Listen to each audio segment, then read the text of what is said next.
안녕하세요. 사랑하는 나그네교회 교우 여러분, 그리고 하나님의 말씀을 같이 기쁨으로 읽어가는 그리스도 안의 형제 자매된 교우 여러분. 오늘은 이제 창세기 9장과 10장을 읽습니다. 두 장이 분량입니다. 제법 양이 깁니다. 부지런히 읽어가도록 하겠습니다. 9장 1절에 하나님이 노아와 그 아들들에게 복을 주시며 그들에게 이르시되 생육하고 번성하여 땅에 충만하라 하셨습니다. 하나님께서 노아의 방주에 그 노아의 가족들을 넣어두시고 그 홍수로 온 인류를 땅에서 쓸어 심판하실 때 노아의 가족을 살려두신 그 까닭은 도대체 무엇일까요? 그리고 노아의 가족들은 그 생명 얻은 그 후에 무엇을 하며 살아야 될까요? 자기 인생의 목적, 하나님께서 결국 노아에게 말씀해 줍니다. 생육하고 번성하여 땅에 충만하라 하셨습니다. 하나님께서는 노아의 가족을 살려두신 것은 인류를 이 땅에서 완전히 멸절시키기 위한 것이 아니고 그 중에 다시 일부를 남겨두어 새롭게 땅에 충만한 인류가 있도록 하시기 위한 것이었습니다. 이것은 후에 노아도 여전히 원죄 아래에 있고 죄 중에 있겠지만 하나님께서 그리스도 안에서 택하신 백성들을 구원하실 때 세상의 심판이 어떻게 있게 될 것인가를 미리 보여주시기 위한 교훈의 뜻이 이 노아의 홍수 사건과 관련된 것이다 하는 사실을 우리가 생각하게 되어지죠. 그래서 구원할 자를 구원하시고 심판할 자를 심판하시는 그 뜻을 나타내 보이심이 노아 홍수에 있다. 노아 홍수는 그것으로 모든 인류를 다 멸절시키기 위한 것은 아니었다. 이렇게 볼 수 있겠습니다. 이제 2절 말씀에 땅의 모든 짐승과 공중의 모든 새와 땅에 기는 모든 것과 바다의 모든 물고기가 너희를 두려워하며 너희를 무서워하리니 이것들은 너희 손에 붙였음이니라 되어 있습니다. 타락한 이후에 짐승들은 새로운 흉포성을 갖게 되었습니다. 태초에 인간에게 주었던 짐승들에 대한 지배력은 계속해서 유지가 될 것입니다. 그러나 너희를 두려워하면 너희를 무서워할 것이다. 그러나 그것들은 또한 굉장히 사납고 서로 해치는 그런 일들을 또 행하는 그런 상태가 타락 이후의 모습을 갖게 되어집니다. 3절에 모든 산 동물은 너희가 먹을 것이 될지라 채소같이 내가 이것을 다 너희에게 주리라. 인간은 이제 육식을 할 수 있도록 하나님께서 허락해 주신 것이라 이렇게 볼 수 있습니다. 언제부터 인간이 육식을 하였을까? 결국은 노아 홍수로 말미암아 땅이 황폐해진 결과 식물이 부족하게 되자 하나님께서 비로소 육식을 이때쯤에 허락하셨다 이렇게 볼 수가 있겠죠. 타락 이후 즉시로 죽음이 이 땅에 오게 되어지고 사람들이 육식을 바로 하지 않았을까, 그런 생각도 할 수 있습니다. 그러니까 어떤 분들은 타락 이후에 사람들이 육식을 했을 것이라. 그런데 하나님께서 공적으로 육식을 동물을 먹도록 허락하신 말씀은 요때 여기 이 자리에 나옵니다. 그러니까 타락 이후에 사람들이 임의로 에덴에서 먹던 식물로 인한 섭취, 음식물의 섭취를 버리고 결국은 피를 흘리며 죽임을 요구하고 그리하여 고기를 먹는, 육식을 먹는 일들이 있었다 할지라도 하나님께서 그걸 정상적인 인간의 섭취, 음식물의 섭생으로 인정하신 것은 지금 9장 이곳에서 나온다라고 말할 수 있겠습니다. 4절 그러나 그 고기를 그 생명되는 피째는 먹지 말 것이니라. 5절 내가 반드시 너희 피 곧 너희 생명의 피를 찾으리니 짐승이면 그 짐승에게서 사람이나 사람의 형제면 그에게서 그의 생명을 찾으리라. 사람이 이제 육식이 허용됐다 할지라도 자기가 강한 식욕에 따라서 탐욕에 따라 강도처럼 짐승들의 무지한 피를 막 흘리면서 포악하게 그렇게 막 먹어서는 안 되는 것이었습니다. 짐승의 생명도 존중하고 자신의 필요에 따라 먹을 식품에 따라 먹는 것이죠. 생명이 피에 있기 때문이 아니고 피는 생명을 상징하는 것이기 때문에 그렇습니다. 그래서 하나님께서 피채 먹지 말라 이렇게 말씀하시는 제한된 명령을 주셨습니다. 그래서 성경은 피를 영혼이 거하는 일종의 처소처럼 설명하죠. 피와 생명을 연결시켜서 설명을 합니다. 육식을 먹는다 하여 짐승을 무자비하게 죽이고 적절한 식품의 범위를 넘어서서 탐욕으로 얽어하는 모든 일들은 잔인하죠. 그리고 그것은 하나님께서 육식을 먹도록 하신 본래 뜻, 생명을 귀히 여기시나 육식을 허락하신 귀한 뜻과는 거리가 먼 것이라 할 것입니다. 6절에 다른 사람의 피를 흘리면 그 사람의 피도 흘릴 것이니 이는 하나님이 자기 형상대로 사람을 지으셨음이니라 하셨습니다. 타락한 이후에 노아의 가족들이 할지라도 그 뒤로 번식되는 인류 가운데 서로 살인과 탐욕에 의해서 해치는 일이, 생명을 해치는 일이 있을 것임을 아시는 주님께서 인간 생명의 존엄성을 보장해 주셨습니다. 인간 생명을 해친 것은 사람이면 사람에게서 짐승이라 할지라도 그 피해에 대한 책임을 물으시겠다 하셨습니다. 왜냐하면 사람은 하나님의 형상대로 지음받은 고귀한 존재이기 때문에 그렇습니다. 7절 너희는 생육하고 번성하며 땅에 가득하여 그 중에서 번성하라 하셨더라. 이렇게 다시 말씀이 반복해 나옵니다. 그러나 여기서 보게 되면 정복하라는 말씀은 없어요. 그것은 인간이 이미 타락하였고 홍수의 세상은 이미 타락한 인류의 죄로 인하여 고통을 받고 있었죠. 그래서 이 정복하라는 것이 인간의 탐욕으로 마음대로 유린하라 그런 뜻이었다면 여기도 있겠죠. 근데 하나님께서 말씀한 정복하라는 것은 하나님께 지으신 피족의 아름다움과 질서를 잘 이루며 그것을 더 번성케 하고 그것이 또 복되게 될 수 있도록 이끌어가는 선한 다스림을 말하는데 타락한 인간이 그 선한 다스림을 할 수가 없습니다.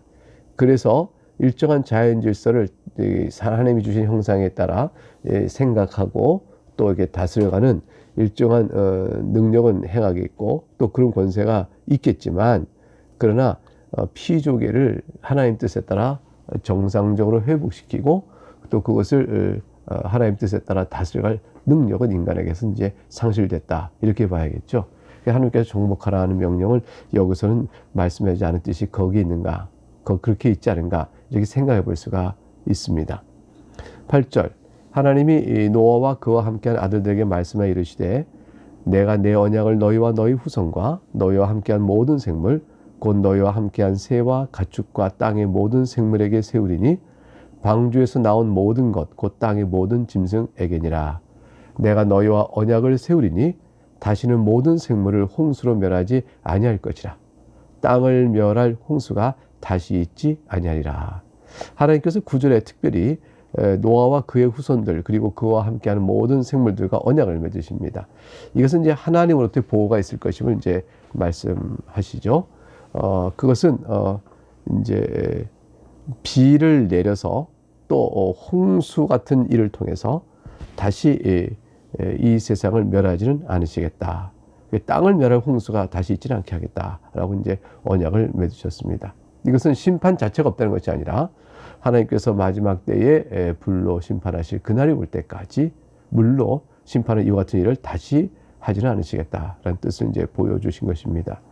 그것은 이제 우리에게 하나님께서 예수님 재림 때 이루어질 종말의 심판 때까지는 이런 자연 질서가 일정하게 유지될 것이다 라는 사실을 우리가 믿고 의지하고 확신하고 지나갈 수가 있게 되어지겠죠.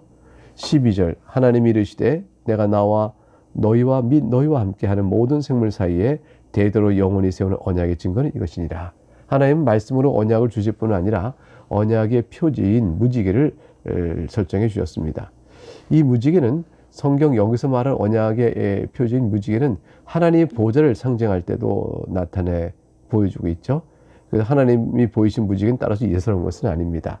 하나님께서 자신의 영광을 두르고 있는 무지개를 이렇게 보여주심으로 인해서 자신이 하나님 지금 노아와 맺고 있는 이 약속이 신실하다는 사실을 확정해 주고 있습니다.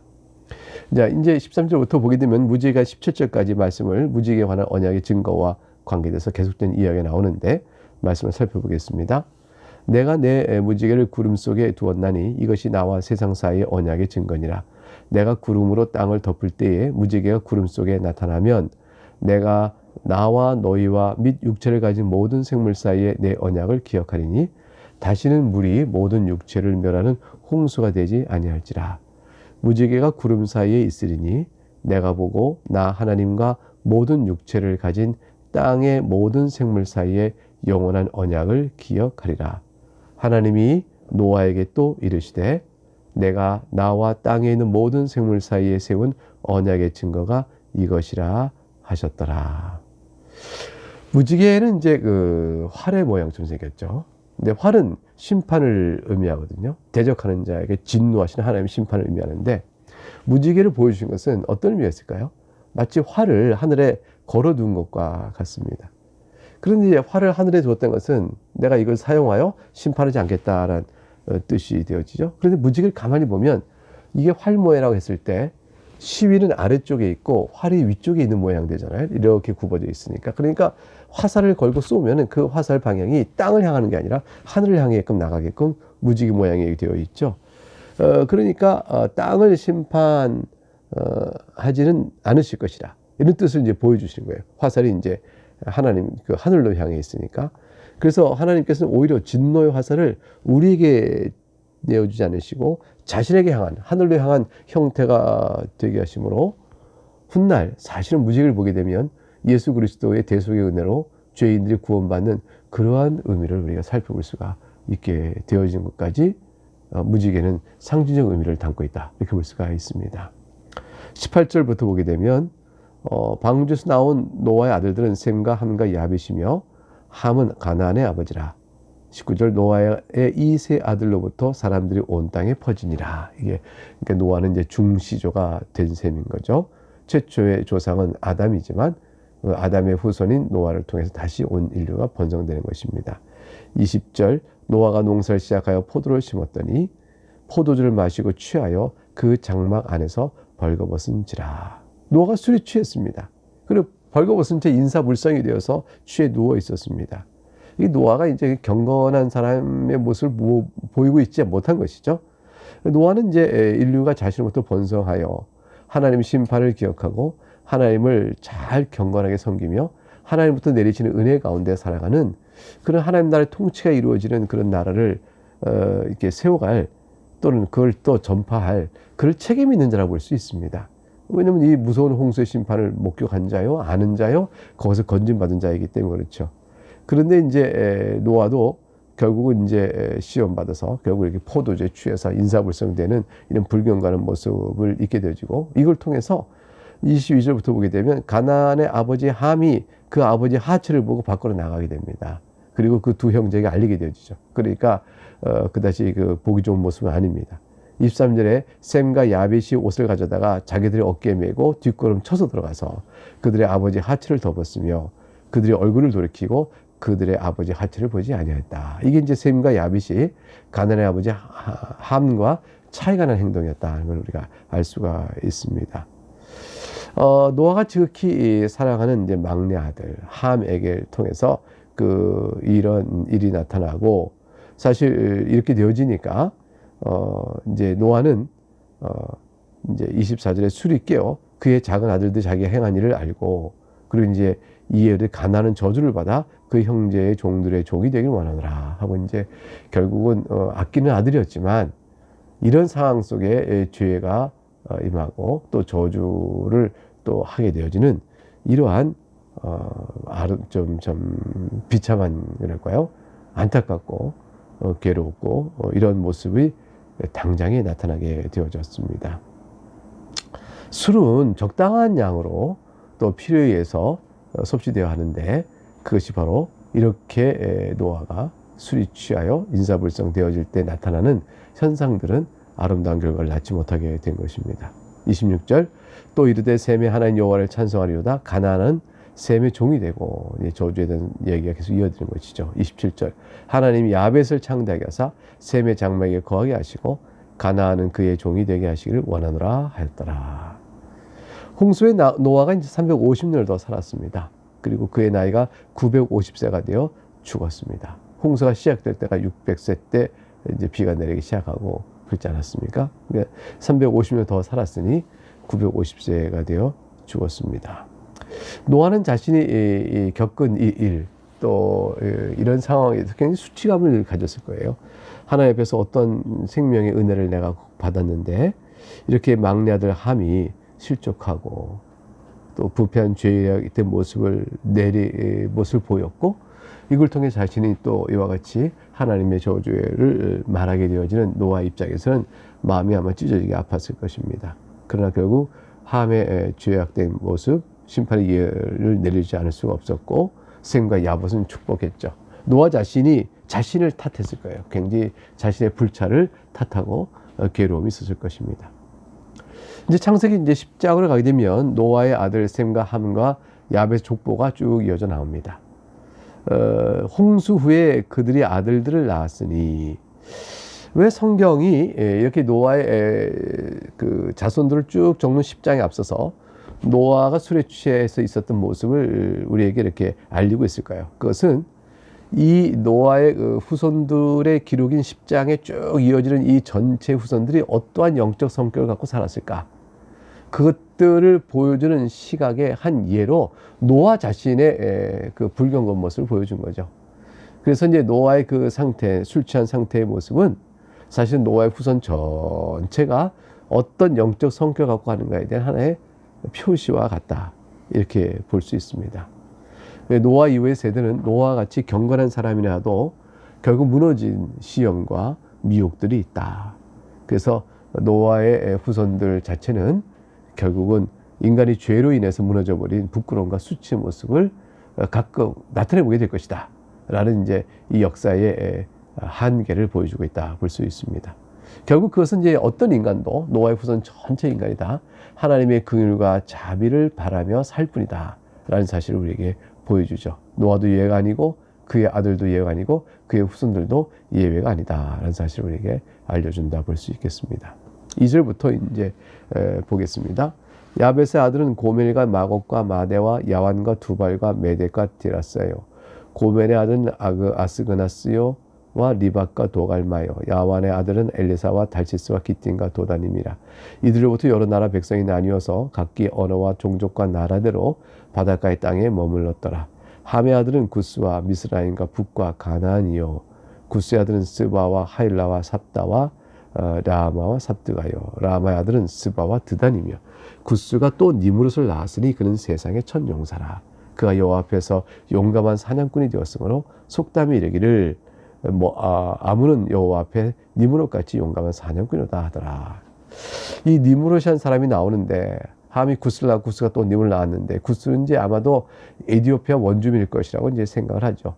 니므롯이라는 이름의 뜻은 니므라드라는 뜻이 나온 것으로 뜻이 반역하자 이런 뜻입니다. 그러니까 이가 세상의 첫 용사라. 이것은 탁월한 능력을 갖다는 사실 인정 말해줍니다. 그리고 이제 그의 뛰어남이 이전에는 보지 못해서 아주 매우 강력한 능력을 갖고 있는 걸 보여줍니다. 근데 이 사람의 성격은 이름이 니므롯, 반역하자 라는 뜻이, 누구를 반역하겠어요? 하나님의 통치를 반역하는 거죠. 그러니까 하나님을 대적하고 거슬려가는 그런 폭력성이 수반된 사람이었다, 이렇게 볼 수가 있습니다. 그가 이제 여호와 앞에 용감한 사냥꾼이 돼서 하나님을 대적하고 나가는 일에 자기 용맹과 능력을 뽐내고 이렇게 했는데 겸손할 줄 몰랐던 것이고요. 그래서 마치 이제 한낱 인간이라는 사실을 망각할 정도로 사람에게서 존경과 칭찬을 받고 힘을 과시했지만 하나님보다는 악한 그런 존재로 나타나게 된 사람들이 이제 니므롯이다, 이렇게 볼 수 있습니다. 10절에 그의 나라는 신할 땅의 바벨과 에릭과 악각과 갈레에서 시작되었으며, 이제 이 니므롯들은 개인의 능력이 뛰어날 뿐 아니라 나라를 건설했습니다. 그리고 이제 하나의 제국을 건설하고 통치했습니다. 11절 그가 그 땅에서 아수로 나아가 니느웨와 르호보들과 갈라와 및 니느웨와 갈라 사이에 레센을 건설할 수 있는 큰 성읍이라. 그래서 훗날 이들의 세력들의 뿌리를 내린 나라들은 그 지역 내에서 나중에 아수르요 바벨론 제국으로 이제 이어져가는 형태가 되어지겠죠. 끝내 하나님 언약 백성을 괴롭히는 일을 이들이 나중에 하게 되어집니다. 13절 이하의 말씀을 계속 읽어보면 미스라임은 루딤과 아나밈과 르아빔과 납두힘과 바두루심과 가슬루힘과 갑더림을 낳았더라. 가슬루힘에게서 블레셋이 나왔더라. 우리 블레셋 알죠? 계속 이스라엘과 철저히 원수가 되어 싸웠던 자들입니다. 가나안은 장자 시돈과 헷을 낳았고, 또 여부스 족속과 아무리 족속과 기르가스 족속과 히 족속과 알가 족속과 신 족속과 아루아 족속과 스말 족속과 하마 족속을 낳았더니 이후로 가나안 자손의 족속이 흩어져 나아갔더라. 가나안의 경계는 시돈에서부터 그라를 지나 가사까지와 소돔과 고모라와 아드마와 스보임을 지나 라사까지였더라. 이들은 함의 자손이라 각기 족속과 언어와 지방과 나라대로였더라. 이제 셈을 볼까요? 셈은 에벨 온 자손의 조상이요 야벳의 형이라. 그에게도 자녀가 출생하였으니 셈의 아들은 엘람과 아수르와 아르박삭과 룻과 아람이요 아람의 아들은 우스와 훌과 게달과 마스마며 맞으며 아르박삭과 셀라를 낳고 셀라는 에벨을 낳았으며 에벨은 두 아들을 낳고 하나의 이름은 벨렉이라 하였으니 그때 세상이 나뉘었습니다. 벨렉의 아우의 이름은 욕단이며 욕단은 알모닥과 슬렙과 하살마웻과 에라와 하도람과 우살과 디글라와 오발과 아비마엘과 스바와 오발과 하율라와 요밥을 낳았으니 이들은 다 욕단의 아들이며 그들이 거주하는 곳은 메사에서부터 스발로 가는 길의 동쪽 산이었더라. 31절 이들은 셈의 자손이니 그 족속과 언어와 지방과 나라대로였더라. 이들은 그 백성의 족보에 따르면 노아 자손의 족속들이요 홍수 에 이들에게서 그 땅의 백성들이 나뉘었더라. 홍수 이후의 역사를 쭉 개설한 것입니다. 영적으로 보면 노아의 사건은 인간은 여전히 부패의 영향에 아래 있다는 것을 보여주죠. 오늘 본문 10장의 본문은 노아의 후손으로 이어지는 보편사, 전체 인류의 세속사가 끊임없이 하나님을 대적하는 형태가 되어 있다는 사실을 이렇게 암시해 줍니다. 성경이 니무롯을 특별히 기록하고 있는 것은 긴 역사 속에서 이 니무롯을 추종하는 그것과 같은 성질을 가진 세력들이 힘을 모아서 교회를 핍박하고 하나님의 언약을 조롱할 것입니다. 그러나 우리는 그 가운데서 택한 백성으로 창세기 12장에 나와 있는 아브라함의 언약을 바라보면서 예수 그리스도를 통하여 이루실 하나님 나라를 바라보는 그런 믿음 가운데 우리는 사는 것이죠. 오늘 본문의 내용은 9장과 10장을 통해서 노아의 홍수로부터 살아난 노아의 가족들 그리고 후손들의 성격이 영적으로 하나님 모습이 어떤가 하는 것을 이렇게 배웠습니다. 이 말씀을 마음에 잘 두시기 바라고요. 내일 다시 만나 뵙겠습니다. 감사합니다. 샬롬.